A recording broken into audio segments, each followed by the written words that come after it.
ஜல்லிக்கட்டு தமிழர்களின் வீர விளையாட்டு, அது இன்னும் இருக்குன்னு. அந்த ஜல்லிக்கட்டு நம் பாரம்பரியத்தை போராடி தான் வாங்கணுன்றத மறந்துடாதீங்க. கண்ணுக்கு தெரிஞ்சு அழிஞ்சப்ப போராடி வாங்கிட்டோம். கண்ணுக்கு தெரியாம எத்தனையோ விளையாட்டுகள் நம் கலாச்சாரம் அழிந்து கொண்டுதான் வருகிறது. அதை எப்ப நீங்க மீட்டெடுக்கிறீங்களோ அப்ப நான் ஒத்துக்கிறேன், தமிழர் கலாச்சாரம் மீண்டும் வளர்ந்து கொண்டுதான் இருக்கிறது. அது வரைக்கும் நான் தேய்கிறது என்றுதான் பேசுவேன் நடுவர் அவர்களே. அந்த காலத்துல பெண்கள் தங்கள் குழந்தைக்கு 5 வயசு வரை தாய்ப்பால் கொடுத்தாங்க. ஆனா இன்னைக்கு ஆரோக்கியமான பாலுக்கு பதிலா ஆரோக்கிய பால் கொடுத்துட்டு இருக்காங்க. இதுதான் உங்கள் கலாச்சார வளர்ச்சியா? கவிஞர் வாலி அழகா ஒரு பாடல் எழுதியிருப்பாரு, காற்று வாங்க போனேன் ஒரு கவிதை வாங்கி வந்தேன்னு. ஆனா இப்ப வர பாட்டெல்லாம் எப்படி தெரியுமா இருக்கு? காத்து மேல, காத்து கீழே, காத்து ரைட்ல, காத்து சைட்ல தான் இருக்கு. கவிதைலாம் எங்க போச்சுன்னு கேட்டா அதெல்லாம் தேஞ்சு போச்சு நடுவர் அவர்களே. இதுதான் கலாச்சார வளர்ச்சியா? இவங்க தண்ணிய கூட விட்டு வைக்கல. அந்த காலத்துல ஊர்ல ஏரி குளம் குட்டைன்னு எல்லா இடத்துலயும் தண்ணி நிறைஞ்சிருந்துச்சு. அந்த தண்ணி எல்லாம் புனிதமா இருந்துச்சு. தாகம் எடுக்கிறப்பெல்லாம் போய் குடிச்சாங்க. ஆனா இப்போ 20 ரூபாய் வாட்டர் பாட்டிலுக்கு அலமோதிட்டு இருக்காங்க. இததான் திருவள்ளுவர் நீரின்றி அமையாத உலகன்னு 20வது குறள்ல சொல்லியிருப்பாரு. அதே மாதிரி 20 ரூபாய்க்கு வந்தானுங்களா இவனுங்க தண்ணி பாட்டில தேடி. இதுதான் உங்கள் கலாச்சார வளர்ச்சியா? கூட்டு குடும்பமாக வாழ்ந்ததுதான் அந்த காலம், அதுதான் தமிழர்களின் கலாச்சாரம். ஆனா இன்னைக்கு ஒரே வீட்டுல இருந்துகிட்டு ஆளுக்கு ஒரு மூலையில நவகிரகங்கள் எப்படி தனித்தனியா ஒரு பக்கம் இருக்குமோ அதே மாதிரி ஒரு ரூம்ல இருந்துகிட்டு அவங்க பாட்டுக்கிட்டு வாட்ஸ்அப்ல மெசேஜ் அனுப்பிக்கிறாங்க. சாப்பிட கூப்பிடுறதுக்கு கூட கேட்டா நாங்க குரூப்பா தான் இருக்கோம்னு சொல்றாங்க. எங்க வாட்ஸ்அப் குரூப்ல இருக்கோம்னு சொல்றாங்க. இதுதான் தமிழர் கலாச்சாரமா? இதுதான் வளர்ந்து 4 பேரும் பேச வந்துட்டாங்களா நடுவர் அவர்கள்? ஏன்ட்ட ஒருத்தங்க சொன்னாங்க, நாங்கெல்லாம் எப்போதுமே இத்தனை வருஷத்துல கூட்டு குடும்பமா தான் வாழ்றோம் மேடம். அப்படியா? எப்படிங்க? நானும் என் ஒய்ஃபும் கூட்டு குடும்பமா சேர்ந்து தான் வாழ்றோம். புருஷன் முன்னாடி சேர்ந்து வாழ்ந்தாதே அது கூட்டு குடும்பங்கிற அளவுக்கு மாறி போச்சு இன்னைக்கு. கல்யாணாலே 3 நாள் முன்னாடி உறவினர்களோட சேர்ந்து வாழ்ந்து சிரிச்சு வேலையை பகிர்ந்துட்டு தான் தமிழர் கலாச்சாரம். ஆனா இன்னைக்கு 3 நாள் முன்னாடி போலனா கூட பரவாயில்ல, கல்யாணத்துக்காச்சும் போங்கடான்னு கேட்டா எங்க ரிசப்ஷனுக்கு போயிட்டு சாப்பிட்டு வந்துடுறாங்க. இதுதான் தமிழர் கலாச்சாரமா? இதுலயும் கொடுமை என்னன்னா நடுவர் அவர்களே, அந்த காலத்துல கல்யாணத்துல எல்லாம் ஒரு நோட்ல யார் யார் எவ்வளவு மொய் கொடுக்குறாங்கன்னு எழுதி வைப்பாங்க. அது பிற்காலத்துல யார் எவ்வளவு கொடுத்தான்னு எடுத்து திருப்பி பார்ப்பாங்க. ஆனா இன்னைக்கு மொய்ய கூட கூகுள் பேல அமைச்சுக்கிட்டு இருக்காங்க. அப்புறம் எங்க டிரான்சாக்ஷன் ஹிஸ்டரிய போய் தேடிக்கிட்டு இருப்பாங்க. இதுதான் கலாச்சாரமா? இதுதான் வளர்துன்னு பேசுறாங்களா அவங்க அவர்களே? கோவில்ல வெங்கடாச்சலபதிக்கே ஸ்கேனிங் தான், ஜிபே டைரக்டா வாங்கிக்கோங்க அப்படின்னு சொல்லிட்டு உண்டியலே அங்க ஸ்கேனிங் மெத்தட் வந்துருச்சுங்க. அப்ப எந்த அளவு பக்தி மாறி போச்சு, கலாச்சாரம் மாறி போச்சு, குடும்ப உறவுகள் மாறி போச்சு. அந்த காலத்துல திண்ணை இல்லாத வீடே இருக்காது. அந்த திண்ணை எதுக்கு வச்சிருப்பாங்கன்னா வழிபோக்கர்கள் ஓய்வு எடுக்கிறதுக்கு வந்து அமர்ந்து உட்கார்ந்து அவங்க முகம் தெரியாதவர்களுக்கு கூட அந்த வீட்டுல இருக்கவங்க தண்ணீர் உணவு கொடுத்தது தான் விருந்தோம்பல். ஆனா இன்னைக்கு ஒரு வீட்டுல 4 பக்கமும் காம்பவுண்ட் வாழை எழுப்பிக்கிட்டு வீட்டுக்குள்ள ஒரு நாயை விட்டுட்டு நாய்கள் ஜாக்கிரதை போர்டும் போடுறாங்க. இதுதான் உங்கள் கலாச்சார வளர்ச்சியா? இந்த உறவினர்களை கூட 2 விதமா பிரிச்சுறாங்க. பிடிச்சவன் பிடிக்காதவன். பிடிச்சவன் வந்தா வீட்டுக்குள்ளவா, பிடிக்காதவன் வந்தா நாயை வச்சு துரத்துன்னு. இதுதான் உங்கள் கலாச்சார வளர்ச்சியான்னு நான் கேட்கிறேன் நடுவர் அவர்களே. எதிரடியில பேசினாரு தம்பி, இங்கிலீஷ் பேசினாலும் தமிழன் தான் சொல்லிட்டு நீங்க இங்கிலீஷ் பேச வேணான்னு சொல்லல, தமிழை ஏன்டா இங்கிலீஷ்ல மாத்துறீங்கன்னா நான் கேட்கிறேன் நடுவர் அவர்களே. எப்படி சொல்றேன்னா, தமிழ் அப்படிங்கிற ஒரு வார்த்தையே TAMIL ஆங்கில எழுத்துக்கள் தான் எழுதுறாங்க. சாப்பிட்டியா அப்படின்ற ஒரு வார்த்தையை வாட்ஸ்அப்லயும் இன்ஸ்டாகிராம்லயும் SAAPTIYA ஆங்கில எழுத்துல தான் அனுப்புறாங்க. இதுதான் தமிழ் கலாச்சார வளர்ச்சியா நடுவர் அவர்களே? அருமை அருமை. அந்த காலத்துல பள்ளிக்கூடத்துல இங்கிலீஷ மட்டும்தான் இங்கிலீஷ்ல படிச்சான். அதை தவிர்த்து தமிழ், கணிதம், அறிவியல், சமூக அறிவியல் அனைத்தையும் தமிழ்ல தான் படிச்சான். ஆனா இன்னைக்கு தமிழை மட்டும்தான் தமிழ்ல படிக்கிறோம். இங்கிலீஷ், மேத்ஸ், சயின்ஸ், சோசியல் எல்லாமே ஆங்கிலத்தை மாறி பிற மொழியான ஆங்கிலத்துல மாறிச்சு. கலாச்சாரத்தின் அடிப்படையான மொழியை தேர்ந்து கொண்டுதான் வருகிறது நடுவர் அவர்களே. எனக்கு எதிரணியில பேசின அக்ஷயா சொன்னாங்க, பொங்கலுக்கு கையில கரும்பெண்ண, புது புடவை வேட்டி சட்டை என்ன, புதுப்பான புத்தரிசி என்னன்னு அவங்க கிட்ட கேளுங்க. பொங்கலுக்கு புழுங்கல் அரிசியா பச்சரிசியானே தெரியாது. அவங்க வளருதுன்னு பேச வந்துட்டாங்க நடுவர் அவர்களே. பொங்கலுக்கு எல்லாரும் புடவை கட்டிக்கிட்டு இருந்தோம், இப்ப பட்டிமன்றத்துக்கும் புடவை கட்டிக்கிட்டு இருக்கோம்னு சொல்றோமே. ஆடிக்கு ஒரு தடவை அமாவாசைக்கு ஒரு தடவை புடவை கட்டுறது தான் தமிழர் கலாச்சாரமா நடுவர் அவர்களே? வாஷிங்டன்ல இருக்கிறவர்களை கூட நாங்க வேட்டி கட்ட வச்சோம்னு சொல்றாங்க. அங்க இருக்கவன் வேட்டி கட்டினது நமக்கு பெருமைதான், மகிழ்ச்சி தான். ஆனால் தமிழர்கள் வாழும் நம் நாட்டில் வேட்டி கட்டுறோமா? அவன் விட்டு சென்ற ஜீன்ஸ் பேண்டையும் டிஷர்ட்டையும் தானே போட்டுக்கிட்டு சுத்திக்கிட்டு இருக்கோம். இதுதானே ஆடையில் உங்கள் கலாச்சார வளர்ச்சியா? அவன் வடநாட்டுக்காரன் நம்மளை வந்து அண்ணன் நம்ம தமிழ் கலாச்சாரத்துக்கு வரான். இவன் நம்ம அவனை பார்த்து ஜி எப்படி இருக்கீங்க ஜி, ஹாய் ஜி அப்படின்னு நம்ம அவன் கலாச்சாரத்துக்கு நம்ம போறோம். அப்ப எப்படி, என்ன அர்த்தம்? அக்ஷயா பேசினப்போ பண்பாட்டுக்கு ஒரு அழகான ஒரு விளக்கம் கொடுத்தாங்க. மனிதாபிமானம் அப்படின்ற ஒரு வார்த்தை. உங்க மனிதாபிமானம் எப்படி தெரியுமா இருக்கு? ரோட்ல ஒருத்தர் ஆக்சிடென்ட் ஆகி கிடக்குறான், அவன் கிட்ட போய் 108க்கு போன் பண்ணல, போட்டோ எடுத்து hashtag he met with an accident ன்னு போடுறான். இதுதான் உங்கள் மனிதாபிமானமா? இதுதான் வளருதுன்னு நீங்க பேசுறீங்களா? ஒரு பையன் இன்ஸ்டால ஒரு பொண்ணு கூட 1 மாசம் மெசேஜ் அனுப்பிச்சிட்டு இருக்கான் நடுவர் அவர்களே. 1 மாசத்துக்கு அப்புறமா தான் தெரியுது அது பொண்ணே இல்ல, ஒரு பையன். கேட்டா ஃபேக் ஐடியா. இப்படிதான் 4 ஃபேக் ஐடியா வச்சுக்கிட்டு 40 பேரை ஏமாத்திக்கிட்டு இருக்காங்க. இதுதான் தமிழன் சொல்லி கொடுத்ததா? இதுதான் தமிழர் கலாச்சாரமா? இதுதான் வளர்ந்துன்னு 4 பேரை பேச வந்துட்டாங்களா? ஆக மொத்தம் இளைஞர்களே, ஃபேஸ்புக்ல இருக்க பெண்கள் பூரா கீர்த்தி சுரேஷ்னு நினைக்காதீங்க, கொல்லங்குடி கருப்பாயா கூட இருக்கலாம். அதனால நீங்க ரொம்ப பார்த்து பேசணும். அடுத்தவன் ஜெயிச்சா அது தன் வெற்றி போல கொண்டாடுனதுதான் தமிழர் கலாச்சாரம். ஆனா இன்னைக்கு ஒருத்தன் ஜெயிச்சா போட்டி பொறாமையில அவன் அந்த வெற்றிக்கு டிசர்விங்கா அன்டிசர்விங்கான்னு ஆராய்ச்சி பண்றதுதான் இன்றைய கலாச்சாரம். இறுதியா ஒரு கருத்தை ஆழமா பதிவு செய்ய விரும்புற நடுவர் அவர்களே, போட்டி பொறாமை பகை சுயநலம் கொலை கொள்ளை இதுதான் இங்க வளர்ந்துகிட்டு இருக்கு. தமிழர் கலாச்சாரமான ஈகை கொடை பிறர் நலம் பாசம் மருத்துவம் இவை அனைத்தும் தேய்ந்து கொண்டேதான் இருக்கிறது. தம்பி மெட்டி போட்ட காய்கள் மெட்ரோல போயிட்டு இருக்குதுன்னு சொன்னாரு. அவரு செய்தித்தாள்ல இருக்க ஏதோ ஒரு மூலையில இருக்க மகிழ்ச்சியான செய்திய சொல்றாரு. ஆனா அந்த செய்தித்தாள் முழுக்க கொலை கொள்ளை இதேதான் இருக்கும். இதுதான் நம்ம தமிழ் கலாச்சாரமா? இதுதான் வளர்ந்து அவங்க பேசிக்கிட்டு இருக்காங்களா நடுவர் அவர்களே? எனவே எதிரணியினர் வளர்கிறது என்று பேசினாலும் தமிழர் கலாச்சாரம் இன்று தேய்ந்து கொண்டேதான் இருக்கிறது. தமிழர் கலாச்சாரம் தேய்கிறதே தேய்கிறதே தேய்கிறதே என தீர்ப்பு வழங்க வேண்டி, வெற்றி கிடைத்தால் அடக்கம் எழட்டும், தோல்வி கிடைத்தால் அனுபவம் பெறட்டும், இறுதியில் வணங்குவது என் வழக்கம். வாய்ப்பளித்ததற்கு நன்றி பாராட்டி விடைபெறுகிறேன். நன்றி, வணக்கம். நல்ல ஒரு தேர்ந்த பேச்சுன்னு சொல்லுவாங்கல்ல, அது ஆளுமை மிக்க பேச்சு வந்து மெர்லின் ஷைனிட்ட பார்த்தேன். நல்ல ஒரு உற்சாகமான ஒரு கைத்தட்டல் கொடுத்துடலாம். அறிஞர் அண்ணா வந்து புரட்சி தலைவர் எம்ஜிஆர் அவர்களை பார்த்து சொல்றார், மரத்திலே பழுத்த கனி, மரத்திலே பழுத்த கனி வந்து மடியில விழாதான்னு சொல்லிட்டு எல்லோரும் ஏங்கி பார்த்தார்கள். ஆனால் அது நல்ல வேளையா என் மடியில் விழுந்துச்சு. அந்த கனியை எடுத்து என்னுடைய இதயத்தில் பத்திரமாக வைத்து கொண்டேன். அந்த இதயக்கனி தான் புரட்சி தலைவர் எம்ஜிஆர் அப்படின்ட்டு அறிஞர் அண்ணாவால் இதயக்கனி என்று பாராட்டப்பட்டார். அப்போ யோசிச்சு பாருங்க, கொடுக்கும் வள்ளல் அப்படின்னு விஷயத்த சொல்லும்போது எனக்கு இந்த விஷயம் தோணுச்சு. கொடுக்கும் வள்ளல் பொன்மனச்செம்மல் புரட்சி தலைவருடைய எம்ஜிஆரோட 108வது பிறந்தநாள் விழாவில் ஒரு அருமையான ஒரு தமிழ் பட்டிமன்றம். இன்றைக்கு அந்த கொடுக்கும் எண்ணம் இருக்கிறதா? மனிதன்னா யாரு? கவிப்பேரரசு வைரமுத்து கேட்டார், அடுத்த வீட்டில் தீப்பிடிக்க நினைப்பவன் மனிதனா, அந்த நேரம் ஓடி வந்து அணைப்பவன் மனிதனா, கொடுமை கண்டு கண்ணை மூடி கிடப்பவன் மனிதனா, கோபம் கொண்டு நியாயம் கேட்டு கொதிப்பவன் மனிதனா, கெடுப்பவன் மனிதனா, எடுப்பவன் மனிதனா, கொடுப்பவன் எவனடா அவனே மனிதன் அப்படின்னு சொன்னார். அப்ப கொடுக்கும் எண்ணங்கள் இன்னைக்கு இருக்கு இல்லையே? ரோட்ல எவனாவது ஆக்சிடென்ட் ஆகி விழுந்தா கூட செல்ஃபி எடுக்கக்கூடிய கலாச்சாரத்துல நீங்க இருக்கிறீர்களே அப்படின்னு சொல்லிட்டு நிறைய கேள்விகள் கேட்டு போயிருக்கிறாங்க. இதற்கெல்லாம் மறுப்பு தெரிவித்து கலைச்செல்வி அவர்களை அன்போடு மேடைக்கு அழைக்கிறோம். இயந்திர பொறியியல் 3ஆம் ஆண்டு அவர்கள் பேச வருகிறார்கள். நம்ம ரொம்ப சோகமா பசிச்சிருச்சா? குளுக்கோஸ் குளுக்கோஸ் ஏதாவது ஜூஸ் எது வேணுமா? பேசிடலாம். சரி சரி, நல்லா ஒரு உற்சாகமான கைத்தறல் கொடுங்க பார்க்கலாம் கலைச்செல்வி.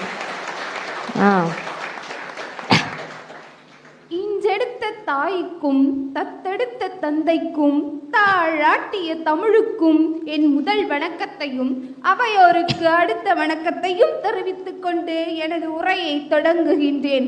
அம்மம்மா அப்பப்பா, என்ன அட்டகாசமான பேச்சு, அட்டகாசமான பேச்சு. எப்படி தொடங்குச்சு தெரியுமா? கொங்கு மலை சாரலிலே குளிர்நிலவு தென்றலிலே தங்க மலர் பறித்து தமிழுக்கு சூட்டிவிட்டு சங்க தமிழ் தந்த தங்க தமிழுக்கும் அவைக்கும் நடுவருக்கும் என்று வணக்கம் என்று 5 எழுத்துல தொடங்கி நன்றி என்ற 3 எழுத்துல முடிச்சாங்கன்னா இது எந்த நாட்டு கலாச்சாரமா? உனக்கு போய் ஜூஸ் வேணுமான்னு கேட்டேனம்மா, நான் வாபஸ் வாங்கிக்கிடுறேம்மா. மூச்சுக்கு 300 தடவை தமிழ் கலாச்சாரம் தேய்கிறது தேய்கிறது தேய்கிறதுன்னு சொன்னாலும் எங்க தமிழ் கலாச்சாரம் எட்டி பாக்குதா இல்லையா? தான் ஆடா விட்டாலும் தன் தசையாடுன்னு சும்மாவா சொல்லிட்டு போயிருக்காங்க. அடுத்ததா சொன்னாங்க டோலோ பேராசிட்டமால் பின்னாடி ஓடுறாங்கன்னு. அம்மா கொரோனா வந்துச்சா டோலோ பேராசிட்டமால் பின்னாடியா ஓடுனீங்க? நிலவேம்பு கஷாயம், கபசுர குடிநீர், மஞ்சள் தண்ணி, வேப்பிலை இதெல்லாம் எங்க இருக்குன்னு தேடி தேடி தானே ஓடுனீங்க. நீங்க மட்டும் ஓடல, உலகமே அது பின்னாடிதான் ஓடுதுன்றத நனவுல வச்சுக்கிட்டு பேசுங்க. கலாச்சாரம்னாலே நம்ம நினைவுக்கு வர்றது கலை, இலக்கியம், இயற்கை, மருத்துவம், வீர விளையாட்டுகள், ஆடை, பாரம்பரியம் இவைகள் தான் நடுவர் அவர்களே. ஆனால் இவைகளையும் தாண்டி தமிழர் என்றோர் இனம் உண்டு, தனியே அவர்க்கோர் குணம் உண்டு. அந்த குணம் தாங்க அறம். தங்கிட்ட இருக்கிறத வாரி வாரி கொடுக்கறது இல்ல அறம். தங்கிட்ட இல்லனாலும் வலிக்க வலிக்க கிள்ளி கொடுக்கிற குணம் இருக்கே அதுதாங்க உண்மையான அறம். நம்ம மெர்லின் ஷைனி கேட்டு போனாங்க மனிதநேயம் இருக்கா இருக்கா இருக்கான்ட்டு. கொரோனா காலகட்டத்துல சின்ன சின்ன குழந்தைகளின் சிறு சேமிப்பின் சில்லறை காசுகள் கூட பல பேர் வயிற்று பசியை போக்கியது என்றால் அங்கே உள்ளது மனிதநேயம். மறுக்க முடியுமா?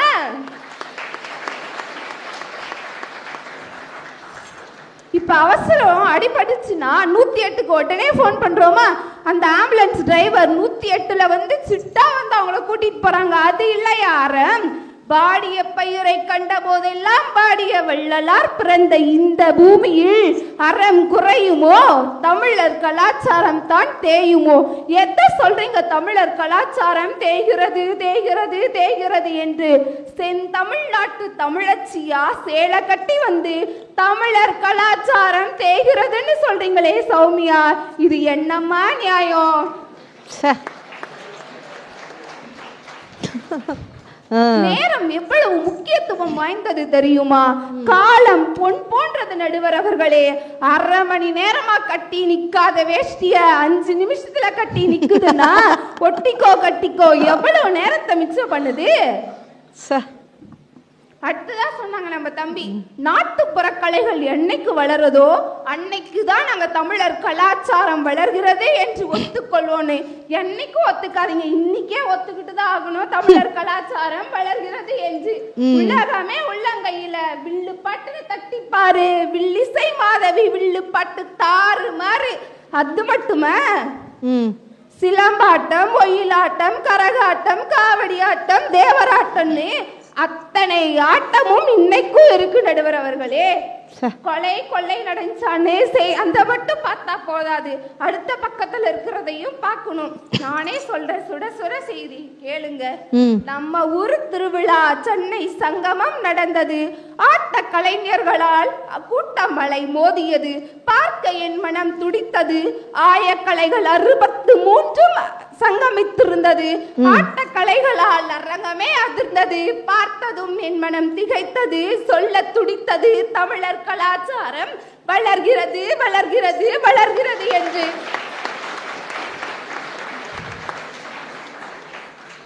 அடுத்ததா நம்ம சகோதரி சௌமியா சொன்னாங்க, குடக்கூத்து இன்னைக்கும் தெருவில் ஆடிட்டு இருக்கு, இதுதான் உங்க கலாச்சார வளர்ச்சியா அப்படின்னு சொல்லிட்டு. தெருவில் ஆடிக்கொண்டிருந்த கூத்தை இன்று மேடை ஏற்றி அழகு பார்த்திருக்கோம்னா அது தமிழர் கலாச்சாரத்தோட வளர்ச்சி தானே. ஆயக்கலைகளை முடித்து விட்டேன், இப்ப அரச மரத்தடிக்கு வாரேன். அங்காளிக்கு ஒரு தீர்ப்பு, பங்காளிக்கு ஒரு தீர்ப்பு, அரச மரத்தடி கீழே இருந்தவனுக்கு ஒரு தீர்ப்புன்னு தகுதி பார்த்து தீர்ப்பு கொடுத்தது அந்த காலத்து கலாச்சாரம். படித்தவன் படிக்காதவன், ஏழை பணக்காரன், மேல் ஜாதி கீழ் ஜாதி அத்தனை பேருக்கும் சமமாக சரியான தீர்ப்பை கொடுக்கிறது இந்த காலத்து கலாச்சாரம்னா சொல்லலாமே தமிழ் கலாச்சாரம் வளர்கிறது என்று. அடுத்ததா சொன்னாங்க SAAPTIY என்றது அப்படின்னு சொல்லிட்டு SAAPTIYA அப்படின்றது வேணா சொன்னாங்க.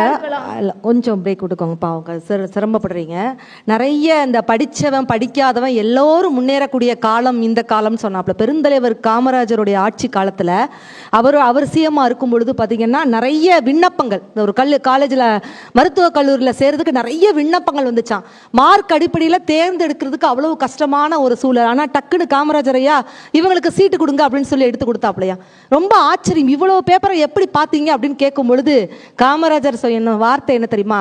பெற்றோர் கையொப்பம், பேரண்ட் சிக்னேச்சர். எந்த இடத்துலலாம் சிக்னேச்சருக்கு பதிலாக கையொப்பம் இருக்குதோ, படிக்காதவனோட குழந்தை படித்து MBBS ஆகட்டும், அதனால் அந்த பேரண்ட் சிக்னேச்சர் இடத்துல கையொப்பம் விட்ட இடத்த பேப்பரை நான் தேர்ந்தெடுத்தேன்னு சொல்லிட்டு காமராஜர் ஐயா சொன்னாங்க. அப்படின்னா படித்தவனும் படிக்காதவனும் மிகப்பெரிய உயரத்துக்கு செல்லக்கூடிய காலம் அது இந்த காலம்னு சொல்லிட்டு சொல்லியிருக்கிறாங்க. இது எதுக்கு நான் பேசுகிறேன்னா, அவங்க ஒரு சின்னதாக தண்ணி குடிச்சிக்க ஒரு சின்ன ஒரு வாய்ப்பு, அவ்வளோதான். SAAPTIY என்ற எழுத்து மொழி வேண்டுமானால் வேற்று மொழியாக இருக்கலாம், ஆனால் சாப்பிட்டியா என்ற சொல்மொழி எங்கள் தமிழ் மொழி என்பதை ஞாபகத்தில் வைத்து பேசுங்கள். இன்னைக்கு எங்க பசங்க வேற்று மொழியை கத்துக்கிட்டு இருக்காங்க, தமிழ் மொழிய வளர்த்துக்கிட்டு இருக்காங்க. நடுவர் அவர்களே, வேற்று மொழியை கற்றுக்கொண்டதால் தான் அன்று மகாகவி சுப்பிரமணிய பாரதியார் யாமறிந்த மொழிகளிலே தமிழ் மொழி போல் இனிதாவது எங்கும் காணோம் என்று கூறி சென்றுள்ளார். அடுத்தது, தமிழ் கலாச்சாரம் வளர்கிறதா தேய்கிறதா, நீயா நானா? இது என்னங்க போட்டி? அதை விட ஸ்பெஷல் ஐட்டம் ஒன்று இருக்கு, நான் சொல்றேன் கேளுங்க. அலங்கா நல்லூர்ல அனல் பறக்கிற புழுதியில சீறி பாயிற காளை கூத்தமுல பிடிக்கிற வீரனுக்கும் நடக்குதுங்க. நீயா நானா, காளையா வீரனா என்று சரியான போட்டி. வீரனுக்கு அடங்க மறுக்கும் காளை கூட தமிழச்சு தந்த பாசத்துக்கு அடங்கி போதுனா மார்த்தட்டி சொல்லலாம் தமிழர் கலாச்சாரம் வளர்கிறது என்று.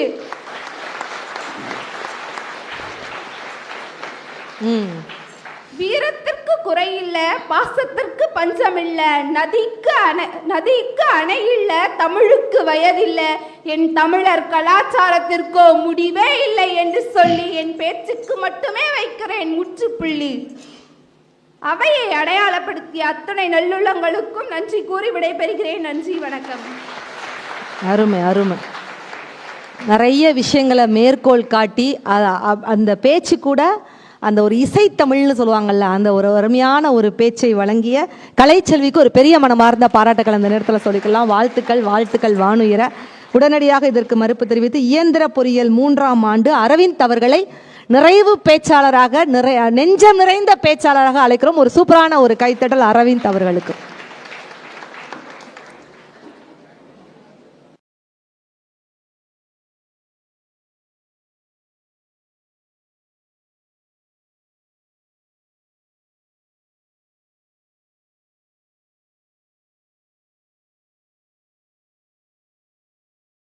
சுவையே இங்கு கூடியிருக்கும் அவையே, அவையில் இருக்கும் பெருந்தகையே, நேரிய பணி செய்ய காத்திருக்கும் கூறிய அறிவு படைத்த எம் இளம் மாணவ மாணவியருக்கும், தீர்ப்பு வழங்க காத்திருக்கும் நம் நடுவர் அவர்களுக்கும், நம் கல்லூரியின் நிறுவனர் அவர்களுக்கும் மற்றும் பேராசிரியர் பெருமக்கள், உங்கள் அத்துணை பேரையும் வணங்கி முடித்து பேச போகிறேன் என் தலைப்பை பிடித்து.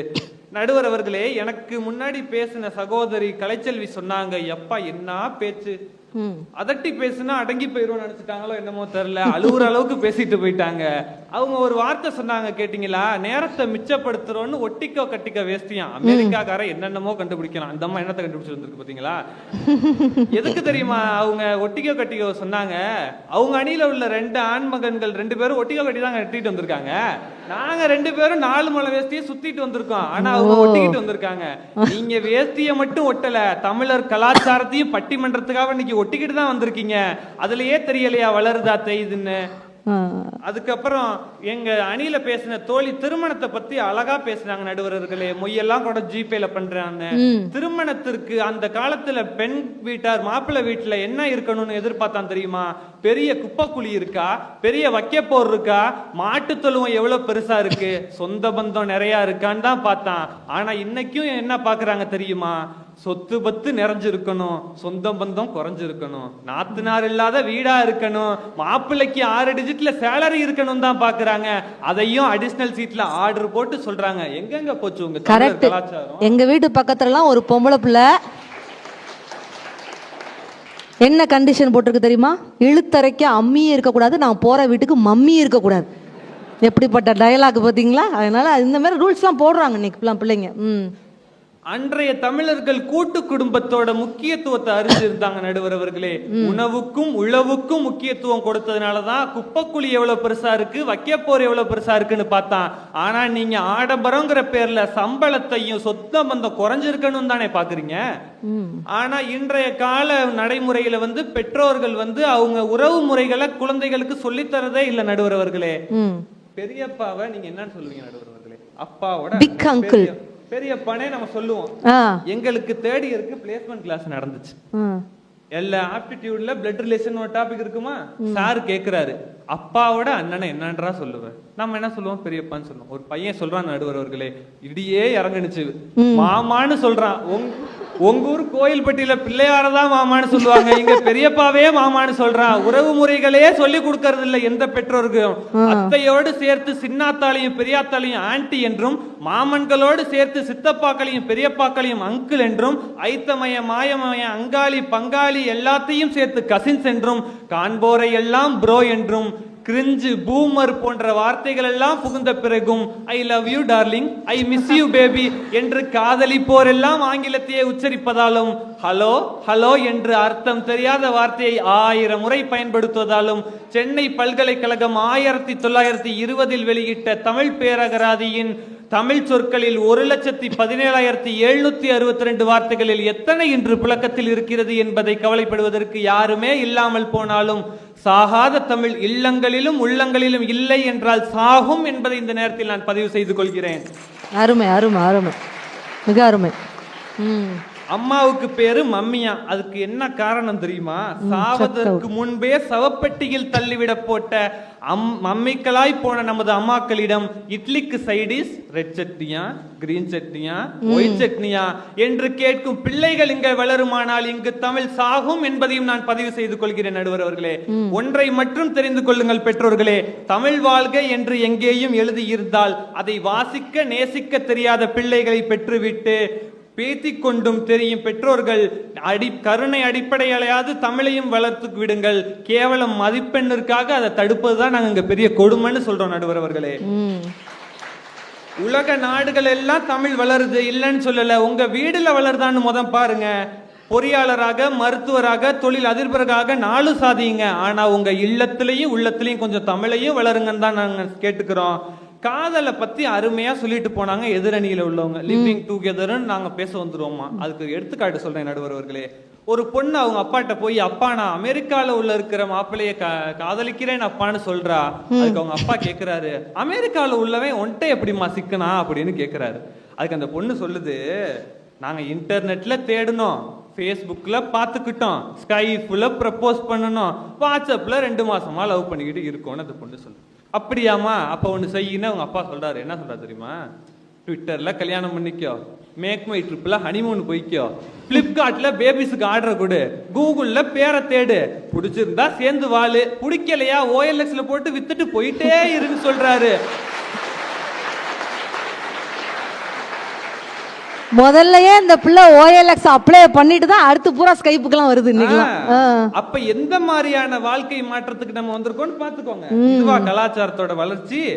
பள்ளி வழியாக ஆங்கிலம் வளர்கிறது, டெல்லி வழியாக கூட ஹிந்தி வளர்கிறது, இசை வழியாக தெலுங்கு வளர்கிறது, இறைவன் வழியாக சமஸ்கிருதம் வளர்கிறது, எதன் வழியாக? தமிழும் தமிழர் கலாச்சாரமும் வளர்கிறது. அருமை அருமை அருமை.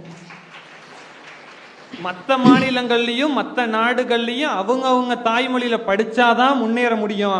ஆனா தமிழ்நாட்டுல மட்டும்தான் அவங்க தாய்மொழியே படிக்காம முன்னேற முடியும்னா அது நமக்கு எவ்வளவு பெரிய அவமானம். 3000 கிலோமீட்டர் வேகத்தில் அலையடிக்கிற கடலுக்குள்ள 4 வகையான கப்பல் படையை நடத்தி இந்தோனேசியா, ஸ்ரீலங்கா, பர்மான்னு நாடு கடந்து ஆட்சி செஞ்ச ராஜேந்திர சோழனின் பரம்பரை இன்னைக்கு அதே கடலுக்குள்ள போய் மீன் பிடிக்க முடியுதா? எங்கங்க போச்சு நம்ம அடையாளம்? பழங்காலத்துல நிறைய நெல் வகைகள் இருந்துச்சு நடுவர் அவர்களே. அன்னமலகி, அறுபதாங்குருவை, பூங்கார், காட்டு பொன்னின்னு. ஆனா இன்னைக்கும் பயிரிடுறான். என்ன தெரியுமா? ஆந்திரா பொன்னி, திருப்பதி 5, ஐயார் 20, கோ 50, 36ன்னு. இதெல்லாம் யாரோட நெல்வைகள்? அதுக்கு ஒரு காரணம் சொன்னா என்ன தெரியுமா? உன்கிட்ட இருக்கிற நெல்லெல்லாம் விளையாது, நான் கொடுக்கிற நெல்லை போடுன்னு சொன்னா. என்னங்க விளையவே மாட்டேங்குது, 3/4 அடி தான் இருக்குன்னு கேட்டதுக்கு, அதெல்லாம் உன் குப்பைக்கு வளராதுன்னு நம்ம சாணி குப்பையை போடக்கூடாதுன்னு யூரியாவை போட சொன்னா. அதே மாதிரி யூரியா போடு, பொட்டாசு போடு, சூப்பர் பாஸ்பேட் போடு, ஜிங்க் போடுன்னு ஒவ்வொன்னா போட்டோம், எல்லாமே போட்டோம். ஆனா அந்த பயிரெல்லாம் 3/4 அடி தான் இருந்துச்சு. அந்த போட்டு தமிழர் கலாச்சாரத்தோட நெல்வகைகள் எல்லாம் இன்னைக்கு போயிடுச்சுன்னு சொன்னா, நஞ்சையும் புஞ்சையும் கொஞ்சி விளையாடும் தஞ்சை தரணியின் விவசாய பெருங்குடி மக்களாக இங்கே சொல்கிறேன், தமிழர் கலாச்சாரமும் தமிழர் நெல்வகைகளும் அழிந்து கொண்டுதான் போகிறது என்று. அன்றைக்கும் விளையாட்டு இருந்துச்சு, இன்றைக்கும் விளையாட்டு இருந்துச்சு நடுவர் அவர்களே. தமிழர் ஒவ்வொன்றுக்கும் ஒவ்வொரு அடிப்படையில ஒவ்வொன்னா கத்து கொடுத்தான் நமக்கு. அன்னைக்கு விளையாண்ட பச்சை குதிரை நமக்கு என்ன சொல்லி தருது தெரியுமா? நீ ஒருவன் முன்னேற குனிந்து வழிவிட்டால் நீ முன்னேற ஒருவன் குனிந்து வழிவிடுவான்ங்கிறத சொல்லி தருது. ஆனா இன்னைக்கு நம்ம பசங்க விளையாடுறாங்க என்ன தெரியுமா? ஃப்ரீ ஃபயரா, பப்ஜியா, எமோட்டு, குளோபல். அங்க நிக்கிறான் சுடு சுடு சுடுங்கிறான், இங்க நிக்கிறான் சுடு சுடுங்கிறான். தீவிரவாதத்தை தான் விதைத்துக் கொண்டிருக்கிறது இன்றைய விளையாட்டுகளில் கூட. அடுத்தவனுக்கு என்ன செய்ய வேண்டும், நல்லதை செய்ய வேண்டும் என்பதை சொல்லி கொடுத்தது எங்க தமிழர் விளையாட்டு. அருமை அருமை அருமை. நடுவர் அவர்களே, பெற்றோர்கள் அந்த காலகட்டத்துல பிள்ளைங்களை அடிச்சு வளர்த்தாங்க. அடி உதற மாதிரி அண்ணன் தம்பி கூட உதவ மாட்டான். 5ல விளையாதது 50ல விளையும் விளையாது. அன்னைக்கு அதை புரிஞ்சுக்கிட்டு பிள்ளைங்களை அதட்டி வளர்த்தாங்க. ஏன் தெரியுமா? ஒழுக்கத்தோட இருக்கணும்னு சொல்லி வளர்த்தாங்க. ஆனா இன்னைக்கு இருக்கிற பெற்றோர்கள் செல்லம் கொடுக்குறேங்கிற பேர்ல அம்மு, புஜ்ஜி, வைரோன்னு சொல்லிடுறாங்க. இதனாலதான் நிறைய பசங்களும் பெண்களும் குற்றத்துக்கு ஈடாகிறாங்கிறத மறந்துட்டாங்க. எங்கெங்க போச்சு உங்க தமிழர் கலாச்சாரம்? அதுக்கப்புறம் சனி நீராடுன்னு ஒரு வழக்கம் நம்ம இதுல இருந்துச்சு நடுவர் அவர்களே. ஆண்களானா சனிக்கிழமையும் புதன்கிழமையும் எண்ணெய் தேய்ச்சி குளிப்பாங்க. பெண்கள் எண்ணெய் தேய்ச்சி குளிக்கிறது. பெண்கள் செவ்வாய்க்கிழமையும் வியாழக்கிழமையும் எண்ணெய் தேய்ச்சி குளிப்பாங்க. இதுதான் நம்ம நடைமுறையில இருக்கு. முத எண்ணெய் தேய்ச்சி குளிக்கிறது அந்த காலம். முத குளிக்கிறாங்களான்னு கேளுங்க. அதுக்கு வர பூரா பர்ஃபியூம் போட்டுட்டு இருக்கு பின்னாடி எண்ணெய் தேய்ச்சி குளிச்சாங்க. அது எல்லாத்துக்கும் ஒரு அறிவியல் காரணம் இருந்துச்சு. முழங்கால் வலி எதுவுமே வராது. இப்ப நம்ம பசங்களுக்கு எத்தனை, ஒரு 16-17 வயசு இருக்குமா? என் அணியில பேசுனதுக்கு பாயிண்ட் கொடுத்தாரு பாருங்க விஜய் விவியன். அவர் சொல்றாரு, அவருக்கே இப்ப கை காலெல்லாம் வலிக்குதான். கைய வலிக்குது, காலை வலிக்குது, முழங்கால வலிக்குது, மூட்டை வலிக்குது. வலிக்காம மணக்குமா? அப்புறம் எண்ணெய் தேய்ச்சே குளிக்கிறது இல்ல. ஆனா இவ்வளவு வலிக்குதுங்கிறாருல, அவர் ஆள்கிட்ட விடிய விடிய பேசுறாரு, வாயை மட்டும் வலிக்க மாட்டேங்குது. ஏன்னு தெரியல. அவர் ஆள்கிட்ட பேசுறாரு, உனக்கு எப்படி தெரியும்? அதுதான் நாங்க பாத்துக்கிட்டு இருக்கோமே. ட்ரைனிங்ல கூட அங்கதான் பேசிக்கிட்டு இருக்காரு. அப்ப பொண்ணுங்க தான் ஒட்டு கேக்குதுன்னா பசங்களும் ஒட்டு கேக்குறாங்க. கேட்கறது கூட பரவாயில்ல நடுவர்களே. அவங்க பேசுற பேச்சு அந்த அளவுக்கு இருக்கு, நம்ம காதால கேட்க முடியல. என்னத்த சொல்றது போங்க. கூழானாலும் குளித்து குடி, கஞ்சையானாலும் கசக்கி கட்டுன்னு சொன்னாங்க. அன்னைக்கு எதா இருந்தாலும் ஒரு சுத்த பத்தத்தோட இருந்தாங்க. அன்னைக்கு இன்னைக்கு யாரு சுத்த பத்தத்தோட இருக்கா? இன்னைக்கு சனிக்கிழமை எத்தனை பேர் குளிக்காம வந்திருப்பான் தெரியுமா? சனிக்கிழமை காலேஜ் வச்சுட்டாங்க. நம்ம இங்க என்ன பேசிக்கிட்டு இருக்கோம்? தமிழர் கலாச்சாரம் வளருதா தெய்தான்னு. வளர்ந்தா என்ன, தேஞ்சா என்ன, எனக்கு லீவு வரைக்கும் அவர் கட் ஆயிடுச்சுன்னா எல்லா பயிலும் உட்கார்ந்து இருக்கான். பார்த்தாலே தெரியல. இறுதியாக ஒன்றை மட்டும் தெரிந்து சொல்லிக்கொண்டு விடைபெறுகிற நடுவர் அவர்களே, எங்களை பொறுத்த வரைக்கும் தமிழும் தமிழர் கலாச்சாரமும் தேய்ந்து கொண்டுதான் இருக்கு. ஆனா நீ இந்த பொண்ணு கூட பேசுன அது மட்டும் நான் ஏத்துக்கிட மாட்டேன் உண்மையிலே. ஏன்னா இங்க உள்ள இருக்கக்கூடிய ஜேபிஆர் கல்லூரியில் இருக்கக்கூடிய பசங்க என்ன பெண்கள் பின்னால் சுத்துபவர்களா? பெண்களை தங்கள் பின்னால் சுத்த வைக்கக்கூடிய வல்லவர்களாக இருக்கிறாங்க. அவங்களுக்கு தெரியும் பொண்ணுங்களுக்கு பின்னாடி போனா படிப்புல 0. ஆனா அந்த படிப்புக்கு பின்னாடி போனா அந்த பொண்ணுங்களுக்கே நம்ம தான் ஹீரோ அப்படின்னு பசங்களுக்கு தெரியும். கட்டிடக்கலையிலையும் சிற்பக்கலையிலையும் சிறந்து விளங்கியவர் அன்றைய தமிழர். 1000 ஆண்டுகளுக்கு முன்னாடி தஞ்சை பெரிய கோவிலை கட்டினா எந்த இன்ஜினியர் கட்டினா? 2000 ஆண்டுகளுக்கு முன்னாடி காவேரியில 2 லட்சம் கன அடி போற தண்ணியில கல்லணையை கட்டினா எந்த இன்ஜினியர் கட்டினா? ஆனா இப்பயும் பாலம் கட்டுறாங்க நடுவர் அவர்களே. 6 மாசத்துல அடிச்சுக்கிட்டு போயிடுச்சு.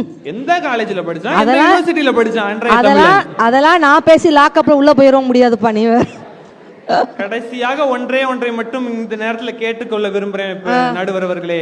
அனைத்து பெற்றோர்களும் அவர்கள் வேற்று மொழியில் குழந்தைகள் படிப்பதை பற்றி பீத்திக் கொண்டு திரிகிறார்கள். அதை முதலில் தடுத்தாலே போதும், தமிழும் தமிழர் கலாச்சாரமும் வளர்ந்துவிடும். ஆகவே தமிழர் கலாச்சாரம் இன்றளவும் தேய்ந்து கொண்டுதான் இருக்கிறது என்று கூறி பேசுவதும் எழுதுவதும் நன்மைக்காக, பெருமை பெற்றால் அது உதவும் நாட்டுக்காக, ஆறறிவு கொண்டது எதற்காக, ஆய்ந்து பார்க்கணும் அதற்காக, பிற உயிர் பேணுவோம் பரிவாக, பெருமைகள் புரிவோம் பெரிதாக, உங்கள் முன்னிலையில் பேசுவதற்காக வாய்ப்பு கிடைத்தது வரமாக, பயன்படுத்தினேன் சரியாக, நன்றி கூறுகிறேன் முறையாக, வணங்கி முடிப்பதே தமிழினரம், வணங்குவதோ என் இருக்கரம், விடை பெறுகிறேன் என் பேச்சை நிறுத்தி, வாய்ப்பளித்த அனைவருக்கும் நன்றி செலுத்தி நன்றி வணக்கம். அந்த உண்மையிலே நிறைவு பேச்சாளர் அரவிந்த், நிறைவான ஒரு பேச்சாளர், ஒரு முழுமை தகுதி நிறைந்த ஒரு பேச்சாளர். அரவிந்துக்கு ஒரு பெரிய பாராட்டுகளை நம்ம சொல்லிடலாம். உண்மையிலேயே நல்லா பேசியிருக்கிறாங்க, நல்லதையே பேசியிருக்கிறாங்க 8 பேச்சாளர்களும். பொதுவாக பட்டிமன்ற பேச்சாளர்களோடையே பேசி பேசி மாணவர்கள், இளம் தலைமுறை, இளம் முட்டுக்களாக இந்த மேடையில் ஏறி பேசியிருக்கிறாங்க. அவர்களுக்கு எல்லாரும் ஒரு பெரிய பாராட்டுகளை நம்ம சொல்லிடலாம். உண்மையிலே உங்களுக்கு எல்லாருக்குமே ஒரு மிகப்பெரிய ஒரு எதிர்காலம் இருக்கிறத மட்டும் இந்த நேரத்தில் நாங்கள் சொல்லிக்கிடுறோம். நாங்கள் நல்லா பேசணும் அப்படிங்கிறத விட நீங்கள் நன்றாக ரசித்தீர்கள், அதனால தான் எங்களால் பேச முடிஞ்சிச்சு. அதான் ஒரு உண்மை. கவிஞர் கண்ணதாசன் அழகா சொல்வார், ரசிகன் இல்லாத அழகும் கலையும் பெருமை கொள்ளாது அப்படிம்பார். அந்த ரசிப்புத்தன்மையோடு ஒரு நல்ல விஷயத்த சொன்னாலும் அதை உள்வாங்கி ரசிக்கிறீர்கள், ஏதாவது ஜோக் ஏதாவது சொன்னால் அதையும் நல்லா ரசிக்கிறீர்கள், பாடல் ரசிக்கிறீர்கள், இப்படி நல்ல விஷயங்களை அதெல்லாம் பேச பேச ஒரு பேச்சாளருக்கு அது இன்னும் நல்ல விஷயங்களை பேசலாம் அப்படிங்கிற ஒரு ஆர்வம் இருக்கும். கடைசியாக முடிக்கும் பொழுது அரவிந்த் அவர்கள் சொன்னாங்க, அதுலேருந்து நான் ஆரம்பிக்கலான் இருக்கிறேன். 5 நிமிடத்தில் தீர்ப்பு. உங்களை ரொம்ப நான் கஷ்டப்படுத்த விரும்பலை. தஞ்சை பெரிய கோவிலை பற்றி சொன்னாங்க. தமிழில் உள்ள உயிர் எழுத்துக்கள் 12. தஞ்சை பெரிய கோவிலில் இருக்கக்கூடிய அந்த லிங்கத்தின் அடி 12 அடி. தமிழில் உள்ள உயிர் எழுத்துக்கள் 12, மெய் எழுத்துக்கள் 18, லிங்க பீடம் இருக்குல்ல அது 18 அடி. தமிழில் உள்ள உயிர்மை எழுத்துக்கள், உயிரெழுத்து 12, உயிர்மை எழுத்துக்கள் 216 அடி அப்படின்னு சொன்னா அந்த கோபுரத்தோட மொத்த உயரம் 216 அடி. தமிழில் உள்ள ஆயுத எழுத்து 1.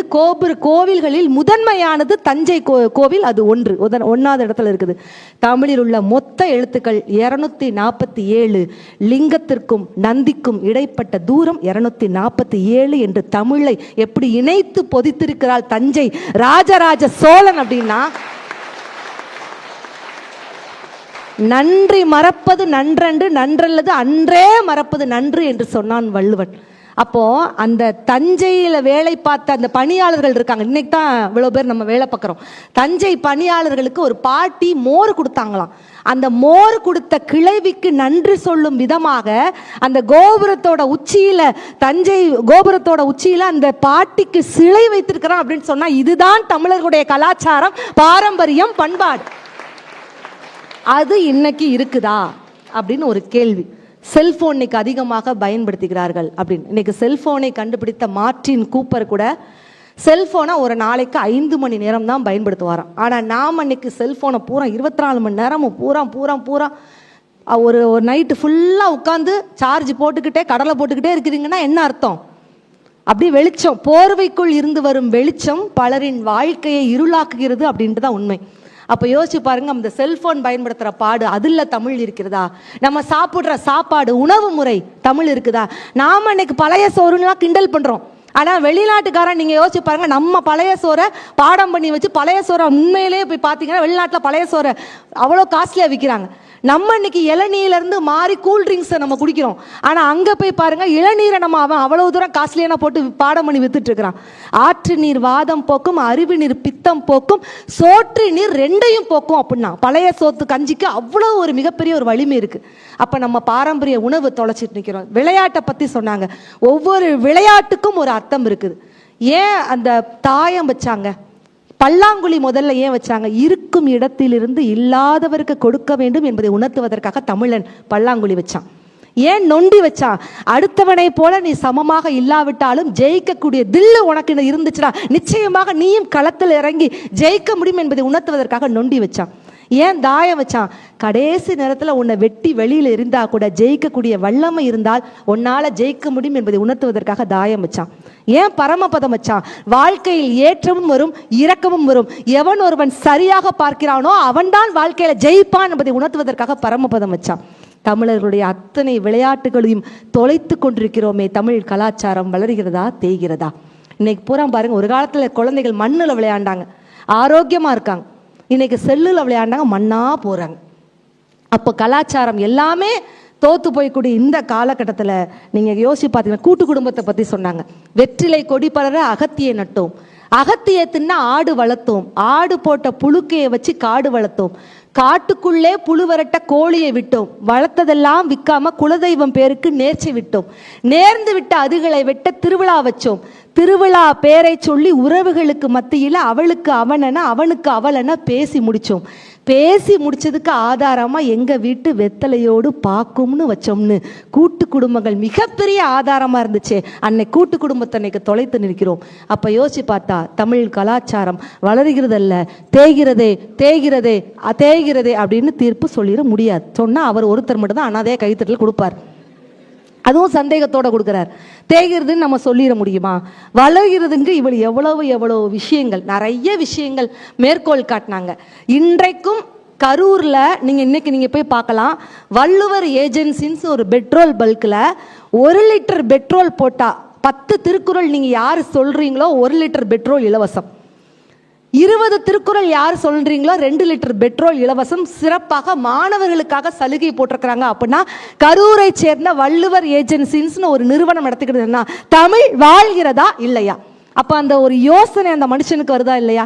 நிறைய விஷயங்கள் இதெல்லாம் மேற்கோள் காட்டலாம். அம்பாசமுத்திரத்தில் இந்த இன்னைக்கு ஜீன்ஸு டிஷர்ட்டு அப்படிலாம் நீங்கள் கலாச்சாரம் மாறி இருக்குறீங்கிறீங்க. செடி புட்டா சேலைன்ட்டு ஒரு சேலை, கைத்தறி நெசவு சேலை, அந்த செடி புட்டா சேலைக்கு புவிசார் குறியீடு கொடுத்திருக்கிறார்கள். எங்க கோவில்பட்டி கடலை முட்டாய்க்கு புவிசார் குறியீடு கொடுத்திருக்கிறாங்க அப்படின்னு சொன்னா நம்மளால முடிஞ்ச அளவுக்கு இன்றைக்கும் பாரம்பரிய உணவு திருவிழா அரசாங்கம் நடத்துகிறது.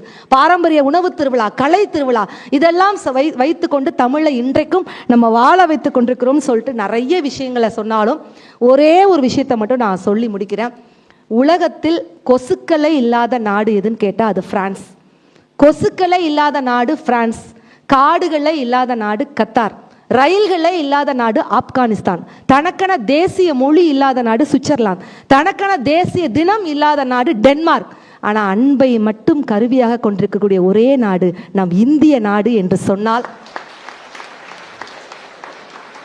இன்றைக்கும் வெள்ளக்காரன் அப்பா நம்ம நாட்டில் போய் இந்திய திருமணம் படி கல்யாணம் முடிக்கணும்ப்பா, குலம் கேட்டு குடும்பம் அறிந்து ஜாதகம் எடுத்து பொருத்தம் பார்த்து நல்லதொரு நாள் பார்த்து உறவுகளையும் நட்புகளையும் அழைத்து 10 நாள் முன் வந்து பங்காளிகள் பந்தலிட்டு 3 நாள் முன் வந்து முகூர்த்த காலிட்டு 3 முடிச்சு போட்டு 2 மனங்கள் இணைந்து ஒரு மனமாக கூடிய திருமணம் என்று இந்திய திருமணம் நடக்கிறது அல்லவா? வெளிநாட்டுக்காரன் இன்னைக்கு நம்மளை பார்த்து மூக்கின் மேல் விரல் வைத்து ஆச்சரியப்படுகிறான் என்று சொன்னால் வெளிநாட்டில் உள்ள ஆண்களுக்கும் நம்ம நாட்டில் உள்ள ஆண்களுக்கும் வித்தியாசம் இருக்குங்க.